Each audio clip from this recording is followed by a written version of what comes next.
Morning, brothers and sisters. Have you shouted for joy yet? If you haven't, you can shout for joy now. You can shout for joy after singing this hymn. I'd like to sing a hymn with you in God's Family Hymnal, the 13th, Song 37. Your love, jealousies, unyielding as the grave. At first, I didn't really understand the meaning of this hymn, but the more I understand the depth of the Lord's love and his desire to us, the more I know he really wants me to gain the greatest blessing, how he dedicates to love me. He also wants us to love him in return. He really doesn't like anything to hinder us to love him.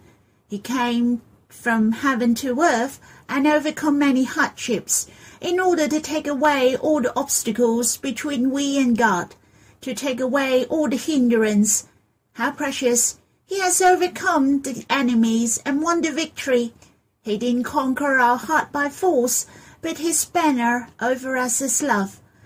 May the love banner flies over us forever. Let us sing this hymn together.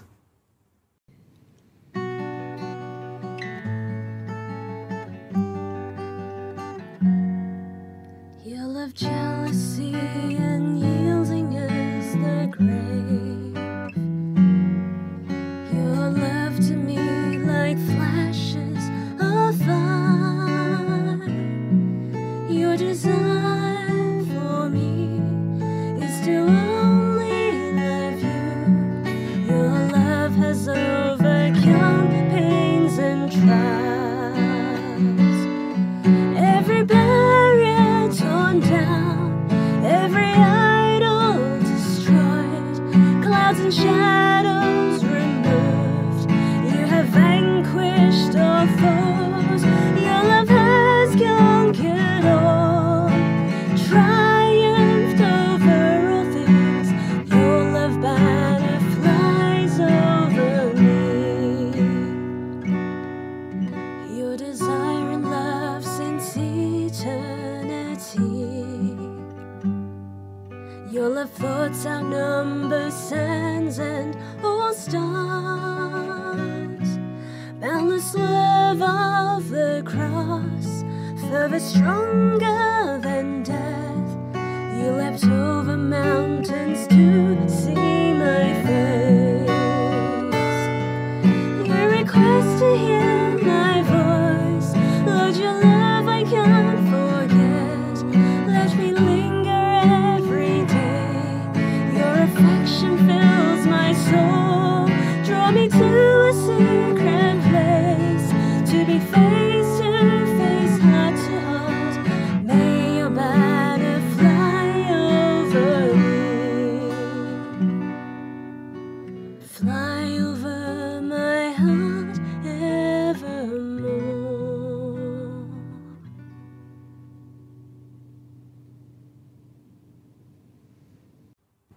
Brothers and sisters, do you want to shout for joy after singing this song? If you do, you should go and shout for joy. I also want to shout for joy. I really find I'm so blessed. Yet the infinite God loves me delicately and with a steadfast heart. He loves me so much that he overcome many hardships for me. He has defeated the enemies. I really like one sentence, and that is, you have vanquished all foes, clouds and shadows removed. The Lord don't even want to leave any trace at all, to wipe away all the things, for he longs there is no more obstacles and hindrance between he himself and me, so that we can love each other without any shadow. How precious! The Lord's banner of love is flying over us. He draws us with his love. He conquers us with his love.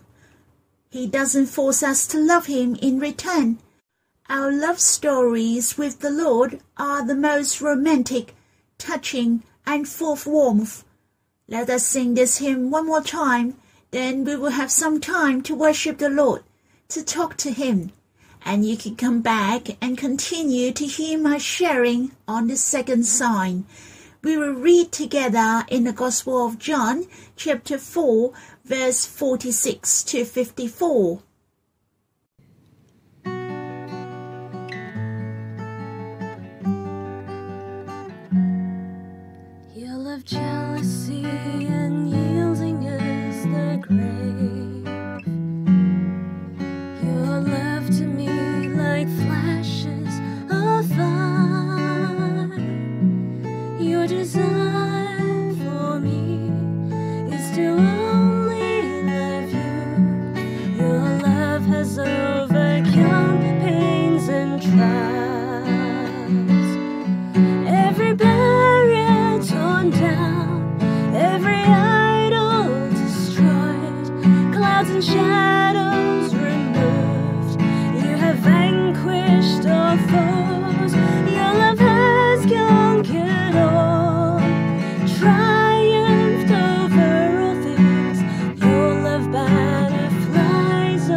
love of the cross, further stronger than death. You leapt over mountains to see my face. You request to hear my voice, Lord, your love I can't forget. Let me linger every day. Your affection fills my soul. Draw me to a secret place, to be face to face, heart to heart. May your banner fly over me, fly over my heart evermore.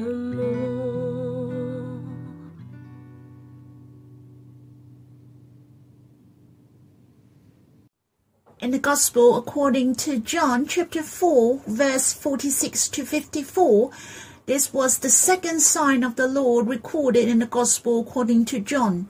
The Lord has healed the son of an official. This official asked Jesus to heal his son. He didn't bring the son to Jesus. He wished the Lord could go to his house, but Jesus didn't go. So how could he do it? All he said to him was, "Go, your son will live." And this official believed what the Lord spoken to him and went on his way. And his son did get well, and this miracle was so awesome. This sign has exceeded the geographical boundary. He only spoke one sentence without touching his son at all, and the son was healed. The Lord is so powerful. How about we read these verses in the Gospel according to John, chapter 4, verse 46 to 54.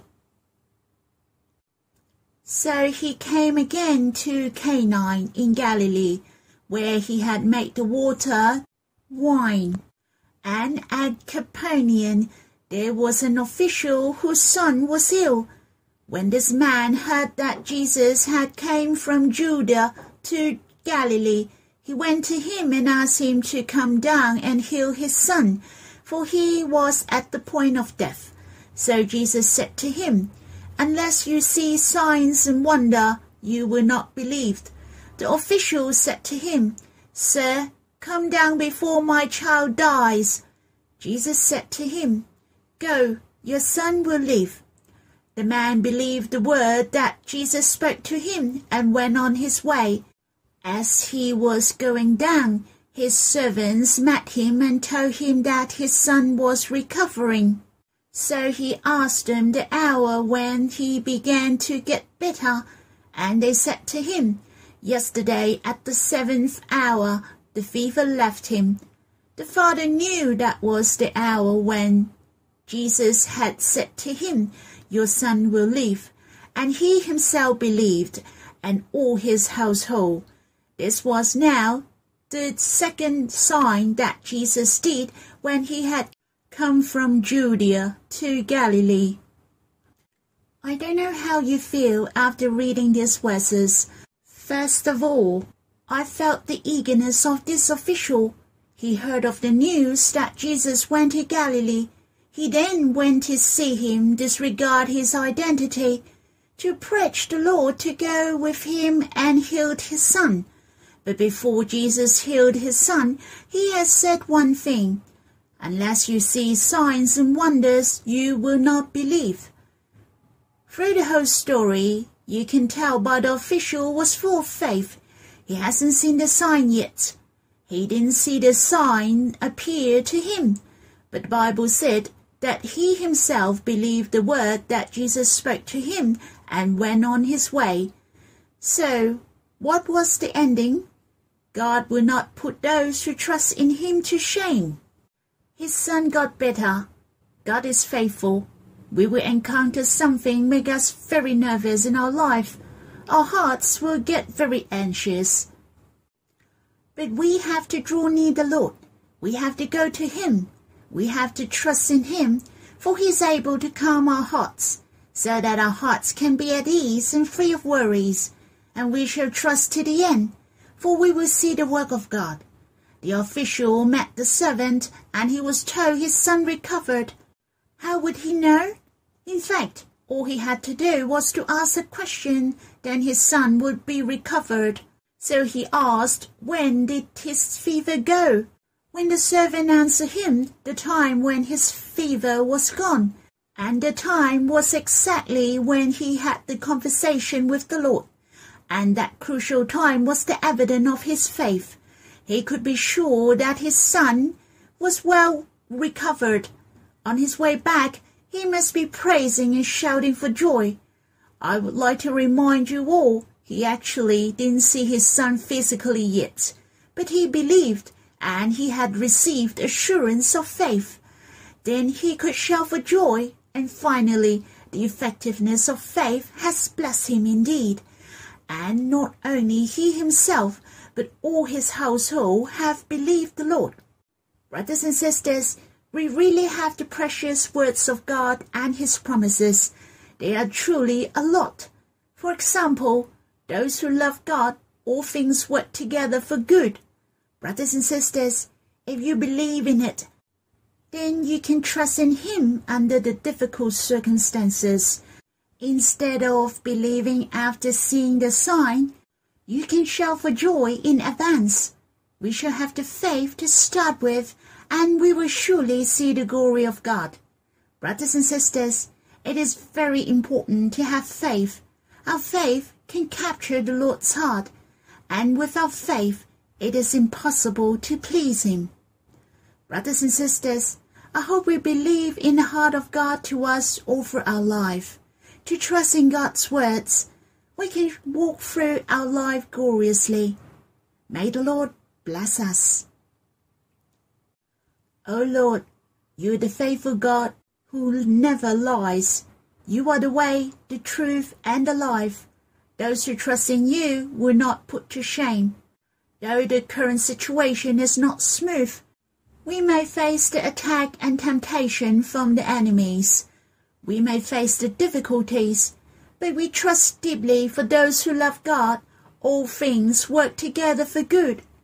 Lord, may you confirm our faith so that we trust in you to the end. Let us shout for joy because of faith. Let us straddle many difficulties. Lord, I want to trust in you.